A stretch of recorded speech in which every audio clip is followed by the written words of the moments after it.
Shkolla nëntëvjeçare Shaqe Mazreku në Durrës zhvilloi ceremoninë e përfundimit të arsimit bazë për nxënësit e klasave të nënta në një atmosferë festive dhe plot emocione.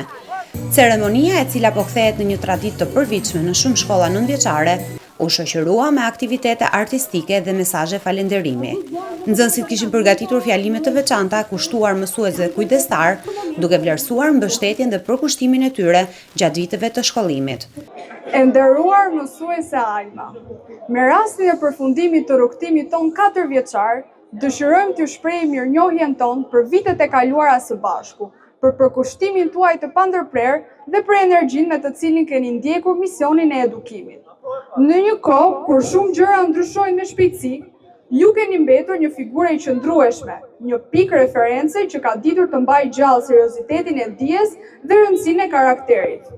Thuhet se funksioni i arsimit është të mësojë njeriu të mendojë intensivisht dhe të mendojë në mënyrë kritike, një ide që i atribuohet Martin Luther King. Ne, si nxënës të klasës të 9-s, duam t'ju tregojmë si nisi rrugtimi jonë, i cili filloi me mësuese Rodinën, e cila jo vetëm një mësuese e zakonshme, por një mësuese e cila dha mundin e saj maksimal për gjithë secilin prej nesh, në mënyrë që ai ose ajo të shpaloste aftësitë e saj më të mira. Faleminderit mësuese Rodina.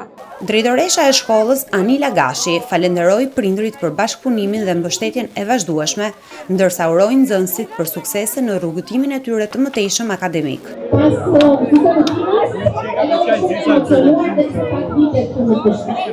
Emocionet nuk munguan as te mësuesit. Një nga mësueset kujdestare, Alma Bakaj, tha se kjo ceremoni përmbyll një rrugtim 4 vjeçar me nxënësit, gjatë të cilit janë ndërtuar marrëdhënie të forta dhe kujtime të paharrueshme. Me shumë emocione sepse janë 4 vite të bukura, me vështirësi, me sakrifica, por që ja ka vletur me ta fëmijë të mrekullueshëm.